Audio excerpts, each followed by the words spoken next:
Ok, donc un petit rappel sur comment on trouve quelques valeurs de cercle Trigo. Alors ça, je rappelle que c'est pour au moins trouver ce qu'on appelle les valeurs principales. Vous voyez le fameux tableau qu'on vous demande d'apprendre avec toutes les valeurs entre 0 et pi. Donc en fait, vous avez un tableau avec 0, je ne sais pas si vous vous rappelez, ensuite il y a pi sur, on va commencer par qui? Pi sur 6, pi sur 4, pi sur 2, non il y a pi sur 3 avant, pi sur 2 et pi. Ok. En gros, il y a toutes ces valeurs-là. Et vous devez connaître les valeurs du cosinus et les valeurs du sinus, ici. Donc je vais mettre, là je vais appeler ça x, et là vous voulez cos x, sinus x. Alors la question c'est comment on trouve facilement ces valeurs. En fait, il y a une espèce de moyen de construction pour faire, on va dire. Moi je sais que pi sur 2 c'est 45. Mais c'est pas ce que je veux, moi je veux le cosinus. Je veux pas ce que ça vaut en degrés, ça m'intéresse pas. Donc, alors au passage, il faut savoir que le fait de traduire des angles avec des pi, c'est logique. Hein. Je vous rappelle que le périmètre d'un cercle, je vais le faire ici, si vous prenez un cercle, le périmètre d'un cercle, si là vous avez le rayon, le périmètre d'un cercle, sa longueur, c'est 2pi fois le rayon. Ok? Le périmètre du cercle. Si maintenant vous prenez un rayon qui vaut 1, le périmètre c'est donc 2pi. Donc dans un cercle de rayon 1, le tour du cercle fait 2pi. Donc c'est pour ça qu'on va dire que 2pi, ça correspond à, 360 degrés. Parce que vous faites un tour complet. Et c'est pour ça que du coup, pi, c'est 180 degrés.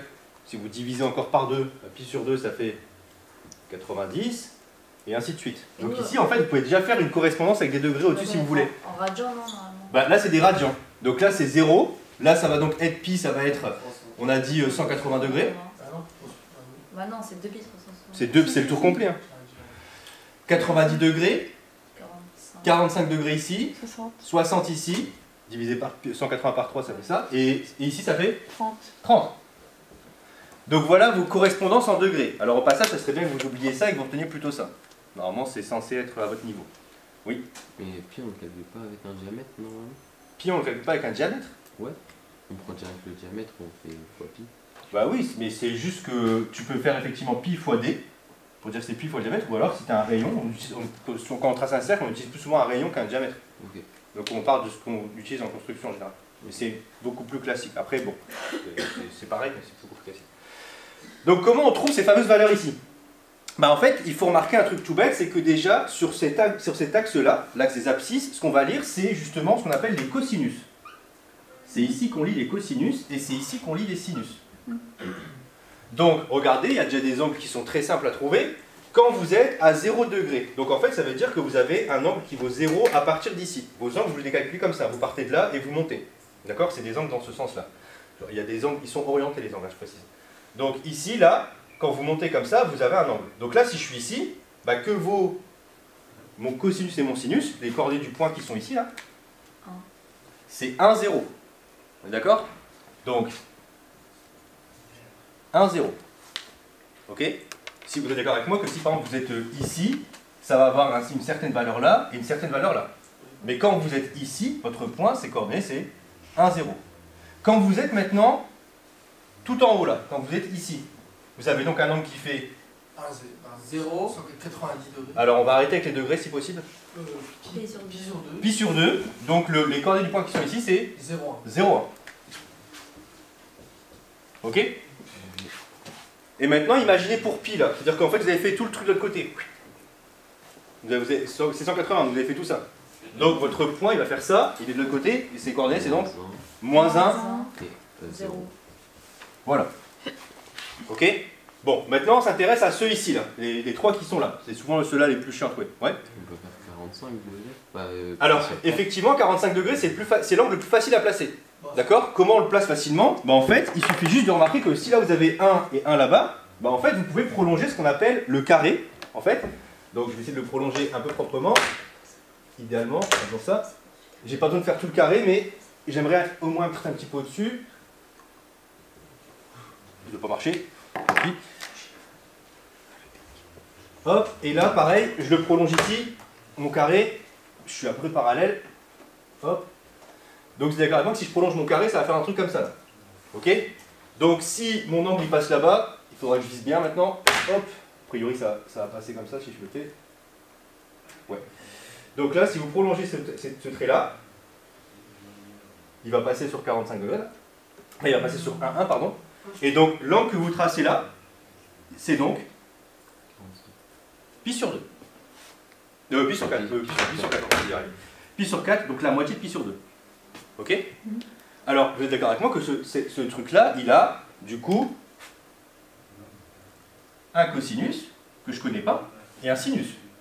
Ok? Est-ce que vous êtes d'accord avec moi ou pas? C'est les mêmes. Il a un cosinus et un sinus. Ouais. Mais effectivement, alors c'est les mêmes, mais... C'est pas 2 tiers. Alors, non, c'est pas 2 tiers. Alors, justement, c'est... Alors, il y a une histoire avec la racine, effectivement. La question, c'est, à partir de là, moi, je sais qu'il y a une valeur ici. Mais moi aussi, je ne sais pas si vous le savez, c'est un truc qu'il faut retenir. Moi, je sais que dans mon tableau, il y a un demi. Je sais qu'il y a un demi dans mon tableau, et je sais qu'il est là, enfin, il est en haut et en bas en même temps. Si vous retenez ça, vous avez fini. Si vous retenez, il y a deux trucs à retenir très faciles, c'est qu'il y a un demi dans le tableau, et aussi que vous devez retenir que 1, c'est plus petit que 2, et c'est plus petit que 3. Non. Et je vous assure qu'il n'y a que ça à retenir. Si vous retenez ça, vous allez voir, le reste c'est bidon. Donc ça, maintenant vous passez tout le monde à la racine. Racine de 1, ça fait 1. Racine de 2, vous le laissez comme ça. Racine de 3, vous le laissez comme ça. Et après, vous divisez tout par 2. Ben, vous avez vos 3 valeurs dans l'ordre. Alors vous allez me dire, ok, super, pourquoi j'ai écrit ça? Parce que maintenant je sais que 1 demi est plus petit que racine de 2 sur 2 et plus petit que racine de 3 sur 2. Et bien regardez, ici moi j'ai déjà placé 1 demi, parce que je sais qu'il fait partie de mes sinus. J'ai déjà placé 1 demi dans mes cosinus et de mes sinus. Donc ça veut dire que lui, il correspond à un angle. Le cosinus qu'il a là, il correspond à un angle. Ben, j'ai juste à monter pour le trouver. Si vous savez que là c'est le cosinus d'un angle, si vous montez, c'est toujours pas le bon feutre, si vous montez, vous allez tomber sur un point ici. Et là, il correspond donc aussi à un sinus.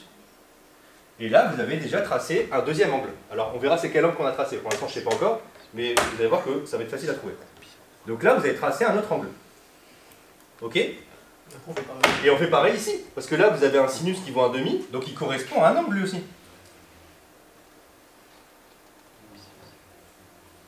Donc là, pareil, vous avez tracé encore un autre angle.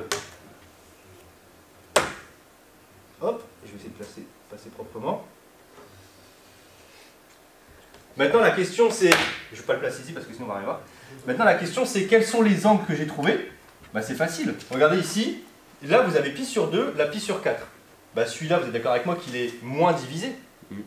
Donc c'est forcément pi sur 3. Et lui il est plus divisé.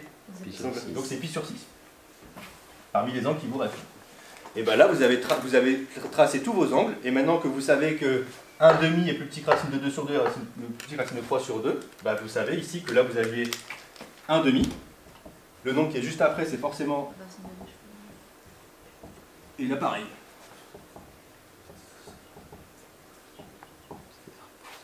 D'accord? Moi j'apprends pas ce tableau par cœur. Moi j'ai ce dessin là en tête quand on me le demande. Là par exemple, si vous me demandez le sinus de racine le sinus de pi sur 6, bah, je sais que pi sur 6 c'est le plus divisé. Donc si c'est le plus divisé, il a le sinus le plus bas. D'accord? C'est le plus divisé pi sur 6, on est d'accord? Donc il a le sinus le plus bas c'est 1 demi. Et il a le cosinus le plus loin. Donc c'est racine de 3 sur 2. Je retiens que ça moi. Je retiens que ce truc là et ça marche. Ok? Ça c'est une manière qui est assez géométrique de retenir les cosinus sinus plutôt que ça. Ça, c'est couillon de le retenir, parce que vous oubliez, quand vous faites ça, à quoi correspondent les cosinus, les sinus, et comment on peut les trouver facilement. D'accord? Donc retenez ça, ce sera plus simple quand même pour retenir vos valeurs de trigonométriques d'angle.